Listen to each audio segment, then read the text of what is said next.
मा मोनखो मा मोनाखै दिनै नोंथांमोननो फोरमायनानै होनांगौआबो जोंनि बिबान। मानोना बे सोमावसारनाया दैदेनगिरि साफा सानैनि सोमावसारनाय नङा, बेयो दुलाराय रायजो राजाफोरनि सोमावसारनाय। सोमावसारनाया सासे सानै मानसिजों जाफुंसार जाया।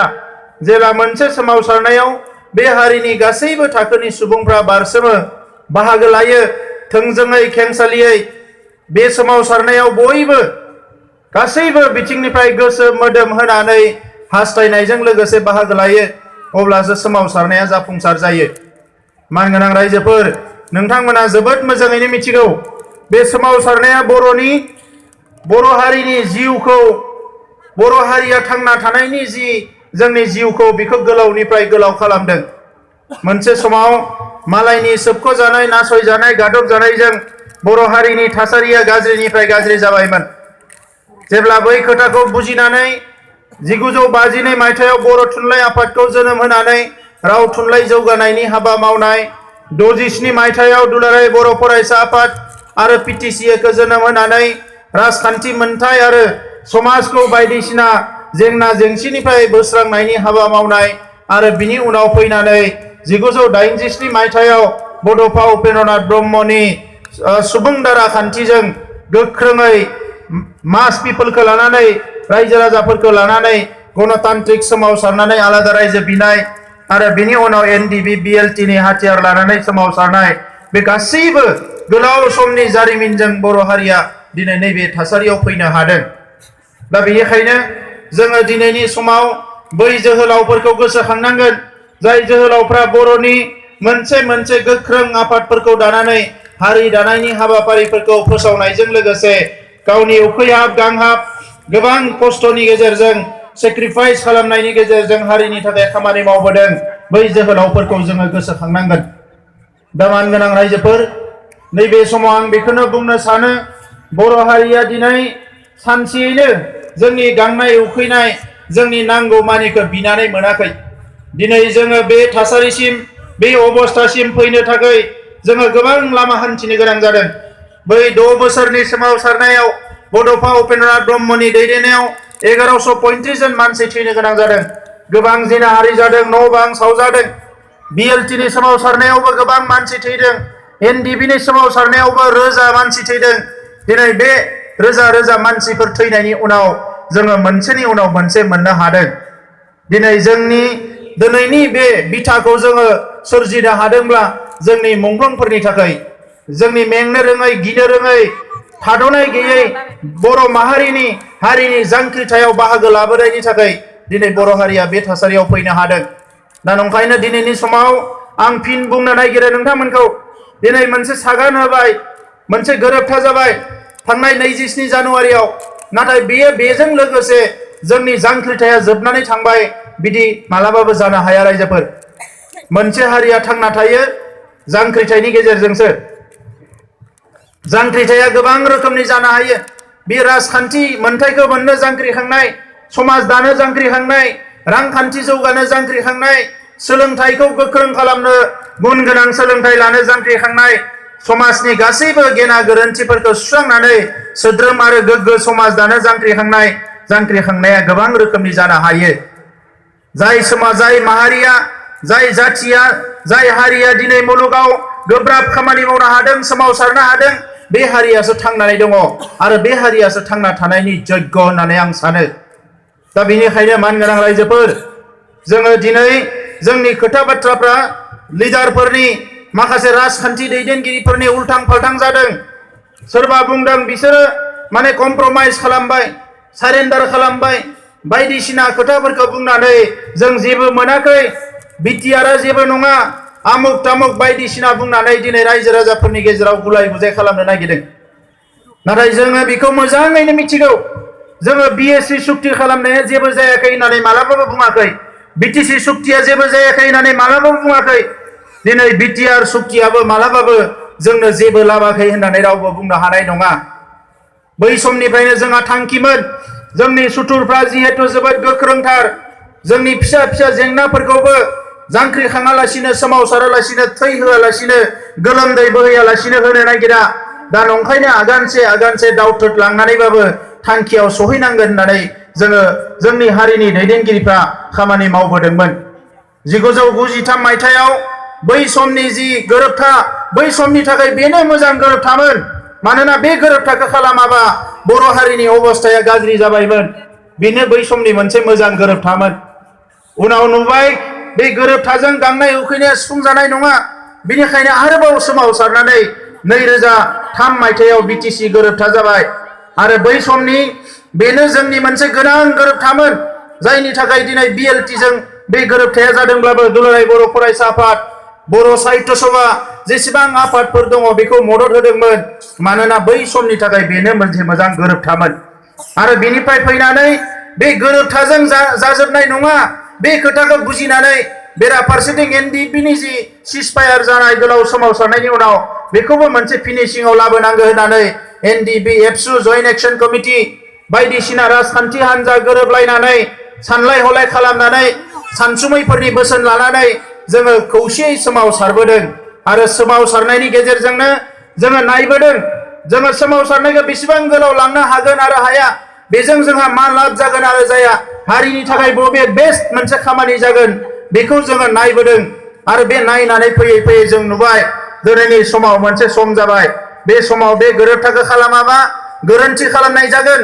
बिनि थाखायनो दिनै मोनसे सम आरो थासारिनि खावलायनायखौ लाखिनानै बर'नि जेसेबां हाथियार लाग्रा हान्जा बिथांमोना थांनाय सिजफायार जानाय 14 बोसोराव बायदिसिना थासारियाव गोग्लैनानै मोनसेनि उनाव मोननै गावस्रानो गोनां जादोंमोन।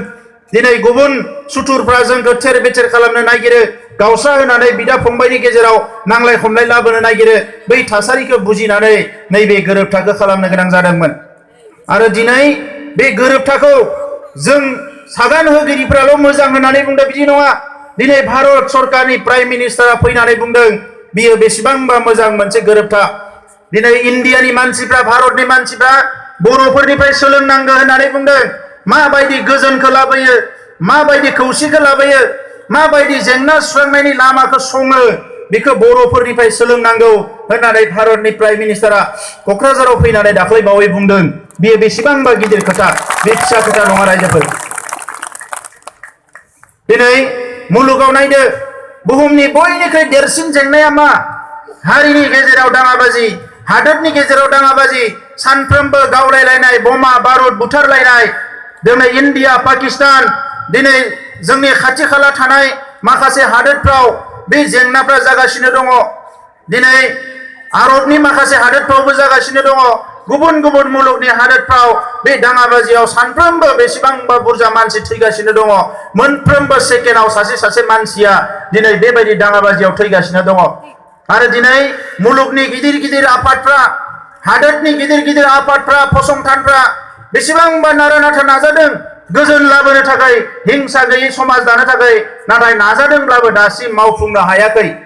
दा बेनिखायनो जोंनि जि बे गोरोबथा, जेराव हाग्रायाव दङमोन, गुबुन हादोराव दङमोन, जेलाव दङमोन, जाय गुबुन गुबुन जायगायाव दङमोन, सोरबा राजा लामायाव सोमावसारदोंमोन, बे गासैबो जे खौसे जानानै मोनसे गोरोबथा खालामनानै बर' हारिनि थाखाय माबा मोनसे लाबोनो हाबाय, बेखौ बयबो दिनै सोमोनांदों।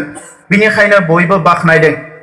जोंनि नसुं सेरावनो नागाफोरनि सिजफायारा बेसेबांबा गोबाव जाबाय, दिनैसिमबो बिथांमोना मोनसे गोरोबथायाव फैनो हायाखै। जोंजों लोगोसे रायजो जाग्रा दिनै आलफाफ्रा सिजफायार खालामनाया बेसेबांबा गोबाव जाबाय, बिथांमोनाबो जेबो गरन्थ'आव फैनो हायाखै।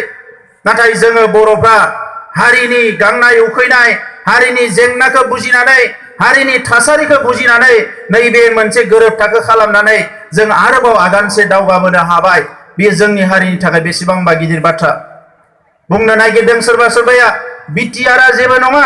दिनै बिटिआरआनो बेसेबा गिदिर खोथा। नोंथांमोना खोनादों नर्थ इस्टार्न रिजन मोनसे, ओनसोल मोनसे। दिल्लीयाव दङ NCR, national capital region. North इस्टार्नआ मोनसे रिजन होननानै बुंदों। मोनस्नि रायजोखौ लानानै मोनसे रिजन। आरो जोंनियाव दिनै बड'लेण्ड टेरिटरियेल रिजन, जों हारसिङैनो मोनसे रिजन। बे बेसेबांबा गोजौ। दिनै सोरबाया गावनि राजखान्थि मुलाम्फानि थाखाय बेखौ नंखाय होननानै बुंनो सानदों। नाथाय दिनै मुलुगनि गोरों गोरों मानसिफ्रा, जोंनि हादोरनि गिदिर गिदिर मानसिफ्रा, सा सानजा भारतनि गुबुन गुबुन रायजोनि मानसिफ्रा जोंनो फनाव रायलायहरदों। जोंनि WhatsAppआव रायलायहरदों इमेलाव बुंहरदों जे नोंथांमोना एबार सरकारखौ जेरैखि जाया बमब्रायनो हाबाय रायजो होआ होननानै नोंथांमोननो मोनसे रिजन होनो गोनां जाबाय बियो बेसेबांबा गिदिर खोथा दा जों गोसो बायदियै जोंनि सिमाखौ गुवार खालामनो हायो जेब्लानो सानो अब्लानो लासै लासै जोङो सानजाहा नारोना साहा नारोना खोलाहा नारोना सोनाबहा नारो जोंनि बायदियै जोङो मिशनखौ लाबाय थानो हागोन जोङो बिनि दरजाखौ खेंबाय थांनाय गोलाव समाव बिटिसि जाखांनायनि उनाव नोंथांमोना नुदों जोंनि सुबुं अनजिमाया खम होननानै रायजो मोननाङा बिसोरनि जि गोहो मोनदों बेखौ दानबावनांगो होननानै माखासेया सोमावसारगासिनो दङ बेबायदि समाव दिनै गामि सोसननाय आरो गामि दानख'नायनि गेजेरजों जोंनि सुबुं अनजिमाखौ जेरैबायदि नांगौ एरैबायदि खालामना लानायनि मोनसे खाबु जोंनि आखायाव फैदों जोङो बेखौनो नायदों गाबोन माखासे जोंनि नङै मानसिफोरनि गामिफोरखौ दानना हरनो हायोबा आरो जोंनि मानसिफोरनि गामिफोरखौ सोनानै लानो हायोबा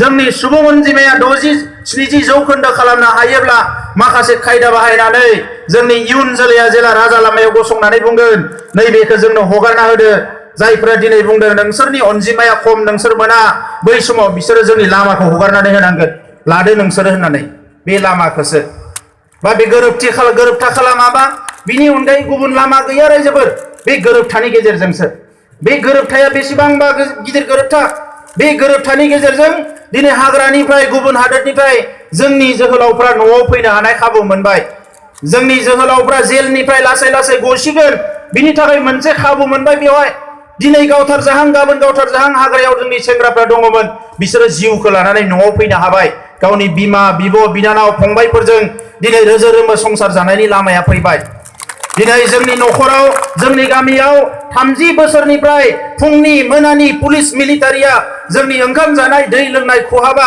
जोंनि नसुं सेर सेर बेरायबाय थायोमोन जोंनि टेलिफनाव रायलायनो हाया हर जाबा लामानिफ्राय मटर साइकेल सालायना फैयोबा सेंग्राफोरखौ लाइमोनफोरखौ टर्चार खालामो नाथाय बे गोरोबथानि उनाव 24 घन्टा जोङो बेरायनो हागोन जोंखौ रावबो आसि थुनानै बुंनो हानाय नङा नों उग्रपन्थी होननानै बे माबायदि मोजां गोरोबथा जायाखै जानो हागौ रायजोफोर दिनै जोंनि न'खरावनो जोङो गिलुम गिलुम थानो गोनां जायोमोन दिनै जोङो भिक्षाफोर जानानै 24 घन्टा जों खामानि मावनो हासिगोन जोंनि गोसो बायदियै जोङो बेरायनो हासिगोन आलासि जानो हासिगोन सासेया सासेखौ खौरां लानो हासिगोन बे जोंनि थाखाय बेसेबांबा गिदिर खोथा बेजों लोगोसे बिएससि बिटिसि आव थाबोनाय बाहेरनि जि बर'फोर बिथांमोनाबो दिनै मोनसे काउन्सिल मोननो हानाय गोहो फैबाय बेजों बिथांमोना रांखान्थि समाजखान्थि हारिमु राव थुनलाइ जौगानायनि हाबा मावनो हासिगोन बे गोरोबथानि गेजेरजोंनो अल इन्डियायाव थानाय जेसेबां बर'फोर बिसोरनि राव थुनलाइ हारिमुनि रिसार्च खालामनो हानाय स्टाडि खालामनो हानाय गभर्नमेन्टनो माखासे रिकमेन्डेसन होनो हानाय बेंगलाव नैखौ मावनांगौ बेंगलराव नैखौ मावनांगौ त्रिपुरायाव नैखौ मावनांगौ गभर्नमेन्टनो बुंनो हानायनि गोहो मोनबाय जोंहा बे गोरोबथानि गेजेरजोंनो टफि गोजाफोरखौ एसे एनैबाबो जोङो ओरै ओरै खालामनो हानायनि लामा मोनबाय थांनाय समाव टफि गोजाफ्रा जोंखौ दादागिरि खालामबोदों बिटिसि आव बे गैयामोन नाथाय दायो जोङो सोरबा मोजांबा नों था गाज्रिबा नों थां होननानै बुंनो हानायनि गोहोखौ नैबे गोरोबथायाव मोनबाय जोंनि डिसि सिभिल एसडिअफ्रा जोंनि बायदियै सोलिनांसिगोन जोंनि खामानिखौ मावना होनांसिगोन सिगां सोरबा डिसिया जोंनि खामानिखौ जों बुंनाय बायदि मावाखैमोन नाथाय दिनै बे गोरोबथानि गेजेरजों डिसिखौ सामलायनो हानायनि गोहोखौ जों मोनबाय बिथांमोना जोंनि बायदि खामानि मावनांसिगोन माखासे खामानियाव जोंनि बायदियैनो बिथांमोना थांनाय फैनाय मावनाय दांनाय गासैखौबो नायनांसिगोन बे गोरोबथानि गेजेरजोंनो जेसेबां बर' बिजोंनि फरायसालि दङ मैया जानाय ना दाख्लै जानाय बेजों खोथा गैया 27 जानुवारिनि सिगाङाव गायसननाय जेसेबां फरायसालि दङ बे गासैबो प्रभिन्सियेलाइज जानांगौ होननानै लिरनानै लानानै फैबाय खनसेयावनो फोजोबनो थाखाय बिटिआरनिल' नङा बिटिआरनि बाहेरनि बर' बिजोंनि फरायसालिफ्राबो कलेजफ्राबो बेवहाय माने प्रभिन्सियेलाइज जानांगौ लेक्सारार मोननांगौ बे खोथाफोरखौ लिरनानै लाबोनाय जाबाय बेजोंनो दिनै जोङो माखासे आरोबाव बर'नि राव थुनलाइनि बाथ्राफोरखौबो फिनिशिंआव लाबोनो हाबाय रांखावरिनि थाखाय स्टेट गभर्नमेन्टनि आथिं सानफ्रोमबो स्टेट गभर्नमेन्टनि सायाव सोनारनो गोनां जायोमोन नाथाय नैबे गोरोबथानि उनाव जोङो मिरुनिफ्राय थोंजोङै राङारि अनसुंथाइ मददफोरखौ मोननायनि लामाया गेंबाय बियो हयथ' मास मोनसे मोननै जागोन एमेन्डमेन्ट जानायाव बिनि उनावनो बे लामाया जोंहा गेंबाय दिनै जि फसंथानफोरखौ गोदो बड'फा उपेन्द्रनाथ ब्रह्म मोना बिबोदोंमोन जोंनि आफादफ्रा बिबोदोंमोन 30 बोसोर सिगाङाव सेन्ट्रेल इउनिभारसिटि नांगौ होननानै सेन्ट्रेल इउनिभार्सिटिखौ लांबाय सिलचराव, सेन्ट्रेल इउनिभार्सिटि लांबाय तेजपुराव, नाथाय जोङो खेबसेयावनो गंब्रै इउनिभार्सिटि बिनानै लाबोबाय, गंसे गंनै नङा, गंब्रै। मेडिकेल कलेज जोङो बिबाय थादोंमोन, मोनाखै, खेबसेयावनो जोंनो मोननै होनो गोनां जाबाय। मोनसेया चिराङाव नर्थ इस्ट रिजनेल जि मोनसे मेडिकेल साइन्सनि इनस्टिट्यूट, जोङो बेखौ बेवहाय बिनानै लाबोनो हानाय, आरो तामुलपुराव मोनसे मेडिकेल कलेज आरो केन्सार हस्पिटाल बिनानै लाबोनो हाबाय। जोङो हस्पिटालल' गायसनबा जानाय नङा, दिनै जोंनि मानसिफ्रा गोबां केन्सार बेरामाव गोग्लैदों, जायफ्रा फैसा गैया भेलराव थांनो, बेंगलराव थांनो, दिनै जोंनि जायगायावबो बिनि सुबिदाखौ नांगौ, जोङो बेखौ खाबु लानो हादों। माखासे रेल कच फेक्टरि जोङो मोननो हाबाय, जेराव जोंनि हाजार हाजार मानसिया खामानि मावनानै जानो हागोन। बे माखासे खामानिया खनसेयावनो जाफुंबाय मानगोनां रायजोफोर। दा बेनिखायनो सोरबा बुंनाय बायदि बेवहाय जेबो गैया बिदि नङा। दिनै सालबारियाबो बड'लेण्ड सोमावसारनायाव माखासे जारिमिनारि रल लाबोदों। बै समाव माखासे मुंफोरखौ मख'नाय जादोंमोन, नैबे फसंथानखौ नैयाव हो, नैबे फसंथानखौ नैयाव हो, नाथाय जोबनाय फारसे माखासे जायगा मख'नाया बेवहाय थालांदों। दा नंखायनो जेफोर जायगा मख'यै मोजां मोजां फसंथान दङ, बिनिनो मोजां फसंथानफोरखौ दिनै सालबारियावबो जोङो गायसननांगोन, बे सेन्ट्रेल जा बे स्टेट जा, मानोना जोंनि ओनसोला जौगालांनांगोन रायजोफोर। दा नंखायनो बेवहाय गासैबो दङ, गैया होननाय जेबो गैया। गुबुन हारिफ्रा जोंखौ बुंबाय थायोमोन, नोंसोरनि गावनिल' सानग्रा, गावनिल' सानग्रा, गावनिल' सानग्रा। ओंखायनो नैबे गोरोबथायाव बिथांमोननि थाखायबो जों माबा माबि बिनानै लाबोदों, बिथांमोनाबो गोजोनथोंसै। मानोना इयुननि लामा हान्थिनायाव बिथांमोननि बिश्वासखौ जोङो देरहानो हानांगोन, बिथांमोनजों गोरोबनानै जोङो खामानि मावनो हानांगोन, अब्लासो जोंनि इयुननि लामा हान्थिनाया सु गैयै जागोन, अर गैयै जागोन, जोङो गोजोनजों जोङो दावगालांनो हागोन। दा नंखायनो रायजोफोर, जोंहा दिनै बेसेबांबा गोब्राब नाजानायजों मोनसेनि उनाव मोनसे मोनबोदों, आरो दिनै बेवहाय नेगेटिभ उल्टां फाल्टां साननायनि जेबो लामा गैया रायजोफोर। दिनै सोरबा लिडारफ्रा, राजखान्थिगिरिफ्रा जोंखौ बुंदों फानबाय बायबाय, बिखौ गोजौआव मुजुयोबा गावनि खर'आव गोग्लैयो होननाय बायदि जायो। नोंबो सिगां फानदोंमोन नामा? नोंबो सिगां सोरजोंबा बायजादोंमोन नामा? जोङो नोंखौ आसि थुनो नागिराखै। जांख्रिथायनि जारिमिनाव जोंबो दिनै नुनो मोनबाय, राजा लामायाव, रेल लामायाव 12 घन्टा उखै जानानै जेला थायो, सानबा गाहाम जों जेला हांगार स्ट्राइक खालामो, जोंनि लोगोफ्रा उनथिं नायहरनो हाया जादोंमोन, गाबदोंमोन। जोंनि एनडिपि प्रग्रेसिभनि लिडार दङ, सानबा गाहाम थादों उखै जानानै। जों क'क्राझाराव सासेया सासेनि मेगनखौ नायोबा मोदै ओंखारो, मानोना बर' मानसिफ्रा ओंखाम उखै जानानै थानो हाया। माने थेवबो सानबा 6 दिन हांगार स्ट्राइक खालामनानै गभर्नमेन्टआ जोंखौ लिंहरनो गोनां जादोंमोन, जों रायलायदोंमोन। सोमावसारनाया गोब्राब, सोमावसारखांनानै जेला टेबोलाव अफिसारफोरजों नांलायो, बे आरो गोब्राबाव। लोङा जाया नांलायनाया बेसेबांबा गोब्राब। आरो आंथ' बिराद रागा जोंनो मोजां मोना मानसिया, सोरखौबा रागा जोंनो हाया। नाथाय हारिनि बाथ्रा बुङोबा बोरैबा सिंनिफ्राय एसे गुदुं जाबोयो, जि नांलायनांगोन नांलायनो हानाय जायो। जोङो थांनाय समाव बोसोरथामनिफ्रायनो बेफोर खामानिफोरखौ जेरैखि जाया सुस्रांनायनि लामाखौ बरननो नाजाबोदों। दिनै जोंहा लिडारा बुंदों एबसुआ जेबो मिथिया होननानै, आरो दा बुंलायबाय एबसुआसो साइन खालामहोदों, जेबोआनो गैया होननानै। साननैसो सिगाङाव बुंबाय एबसुआ जेबो मिथिया, आरो दा बुंलायबाय एबसुआसो साइन खालामहोदों, बेयाव जेबो गैया होननानै। थारमाने बियो जेबोखौनो मिथिया जों जे नैबे थासारियाव बोरै फैदों। एनडिबिआ सिजफायार खालामजेननायाव लै सै खालामदोंमोन, एबसुखौबो एनडिबिजों रायदावबानो दाय जायोमोन। नाथाय जोङो बेखौ नेवसिनानै बर' हारिनि सार्थआव बिदा फंबायनि गेजेराव खौसे लाबोनांगोन होनना जुजिबोनानै नैबे थासारिसिम फैनो हादों। आरो बेवहाय बै बखिग्रा लिडारफोरा 1% जेबो कन्ट्रिबिउसन गैया, बिथांमोना दिनै हारिखौ बेले बेजेल' खालामनो नागिरो। दा नंखायनो रायजोफोर, नोंथांमोना खस्थ' खालामनानै दिनै बिटिआर लाबोदों, बे बिटिआरआ नोंथांमोननि। बिथांमोना बिटिसि लाबोदों होननानै बिटिसिखौ बिथांमोना गावसोरनि लुबैनाय बायदि जाबाय लोंबाय रंजाबाय, बिटिआरआ खिन्थु नोंथांमोननि। ओंखायनो बे बिटिआरआव जाय सरकार फैनांगौ बेखौ नोंथांमोनासो थिग खालामनांगोन। बे सरकाराव जोंहा दिनै हाजिरा मावनानै जाग्रा, थेला नारनानै जाग्रा गासैबो जायगा मोननांगोन। बे बिटिआर माने जि सरकाराव जोंनि फिथा फाननानै जाग्रा, जि फाननानै जाग्रा आइजोफ्राबो जायगा मोननांगोन। मानोना बे 30 बोसोर 40 बोसोर गोब्राब नाजाबोनायनि खस्थ' खालामनायनि फिथाइखौ जोंनि रायजो राजाफ्रा लानो हानायनि सम जाबाय। ओंखायनो लिडारफोरनि सरकार जानाया जोब्बाय, एबार बेबायदि लिडारनि सरकार नङा एबारनि सरकारा रायजो राजानि सरकार जानांगोन आरो जि मोनगोन रायजो राजाया मोननांगोन जोङो बेखौनो लुबैयो रायजोफोर आङो 15-20 बोसोर एबसुनि खामानि मावनानै बर'नि गामि गामि बेरायनानै जेखौ नुबोबाय जोंनि रायजो राजाफ्रा जोंनि फंबाय बिनानावफ्रा जोंनि लाइमोनफ्रा बेसेबांबा अनसुला नोरोम आखुनि बै मानसिफोरनो जोंनि दैदेनगिरिफ्रा जेरै अननाय होनांगो बे अननायखौ होनो हायैयाव जोंनि बिदा फंबायफ्रा दिनै न' गारनानै बोथिसे ओंखामनि थाखाय गुजरात हारियाना बेंगलर गुबुन जायगाफ्राव बान्दा बैनो गोनां जादों आरो सोरबा सोरबा थैखोमादों सोरबा सोरबा गोमादों दिनै न'खराव मोनफिनाखै फैफिनाखै बिमाखौ नायनो गावनि बिनानावखौ हाबा होनो दिनै गैया जादों आर्मी पुलिस साख्रि मावदों बुंनो मोजां नाथाय न' गारनानै थांनो गोनां जादों बिसोरखौ जों न'आव लाबोफिननांगोन ओंखायनो बे बिटिआरआव जेसेबां थाखा फैसा फैदों बे लामा दालां बानायनो थाखाय नङा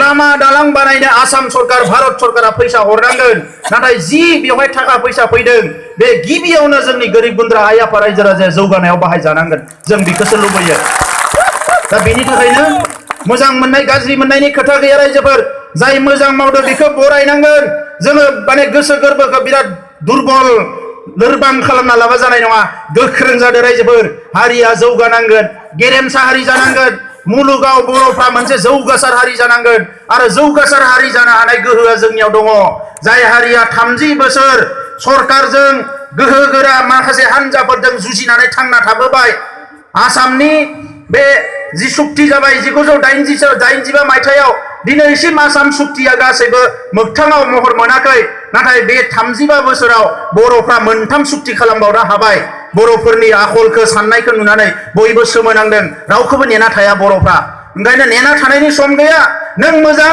खामानि मावफै नों मावनो हायाखै नों साइड जा मावनो हानाय मानसिखौ लानानै फैगोन जोङो आरो बिनिखायनो दिनै सोरबाया MCLA दारायगोन मा दारायगोन बेखौ जोङो नायनांगोन बियो लेखा गोरों नंगौना नङा साननाय हनाया मोजां नंगौना नङा हानजाया मा दोलोआ मा बिजों नङा साननाय हनाया जाय मोजां खामानि मावनो हानाय जायहा गोहो दङ बेखौनो लाबोनानै जोङो चान्स होनांगोन खाबु होनांगोन खामानि मावनो हानाय जानांगोन जोंबो एसे भाइब्रेन्ट जानांसिगोन आमखाया बुंनाय थुमखाया बुंनाय बेफोर खोथाजोंल' जानाय नङा पेपाराव मा फैदों टिभियाव मा फैदों खौरां बिलाइयाव मा फैदों मुलुगा बबे लामाजों दावगालांदों बेखौ एसे नोजोर होनांगोन रायजोफोर जोंहा दिनै सम गैया मालाय हारिफ्रा बेसेबांबा जौगालांबाय जोंनि सोलोंथाइया गोग्लैसोबाय जोंनि रांखान्थिया गोग्लैसोबाय जोंनि ओनसोलफ्रा जायगाफ्रा गामिफ्रा दिनै गोग्लैसोनाय बायदि जानानै थाबाय बेखौ जों थाबैनो दाफामफिननांगोन आरो बिनि थाखाय जों खामानि मावनांगोन ओंखायनो आं लाइमोनफोरखौ खावलायदों जायफोरा स्कुल कलेज इउनिभारसिटियाव दङ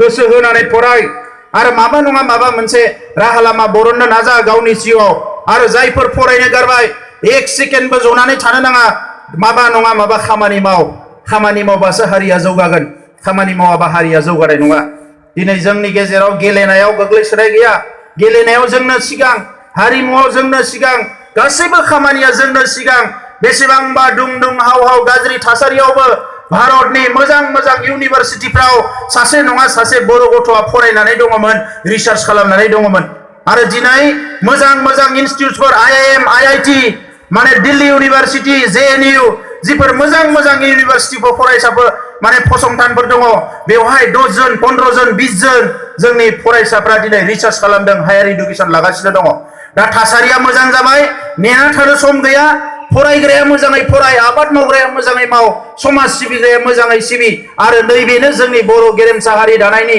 सबसे गिदिर मोनसे रिभलिउसनखौ जों जागायनांसिगोन दायो आरो आखल आखुआ सोद्रोम जानांगोन जौ जुवाजों गफबनानै थाबा जानाय नङा गाज्रि साननायफोरखौ नागारदो गुबुन हारिफोरखौबो बोजबनो नाजादो आखल आखुखौ गुवार खालामदो बर' हारिनि आखल आखुआ साननाय हनाया गोदोनिफ्रायनो गुवारखा मालायासो नारसेबनानै बेखौ धंस खालामनो नागिरदोंमोन ओंखायनो आङो NDBनि दैदेनगिरि बिथांमोनखौ मावथिफोरखौबो खावलायगोन बिथांमोना मोनसे समाव हारिनि थाखाय दिनै जिउआ थाङोना गाबोन जिउआ थाङो मिथिया हाग्रा बंग्रा बेरायनानै बायदिसिना खस्थ' खालामनानै खामानि मावनानै दिनै बिसिम सफैबाय अबंलावरनि अननायाव बिथांमोननि जिउआ थाङाखिसै हारिनि अननायाव दिनै बिथांमोना थांनानै थानो हाबाय बोर सारस्रिनायाव आङो बिथांमोनखौ खावलायगोन गाबोन समफोर गामियाव थांनायनि उनाव बै जेरै रेजिमेन्ट हिसाबै खामानि मावदोंमोन जौ लोङाखैमोन गाज्रि खामानि मावाखैमोन न'आव थांनायनि गामियाव थांनायनि उनावबो गामिनि मानसिफोरखौ लानानै जाहाथे गोख्रों मोनसे समाज दानायाव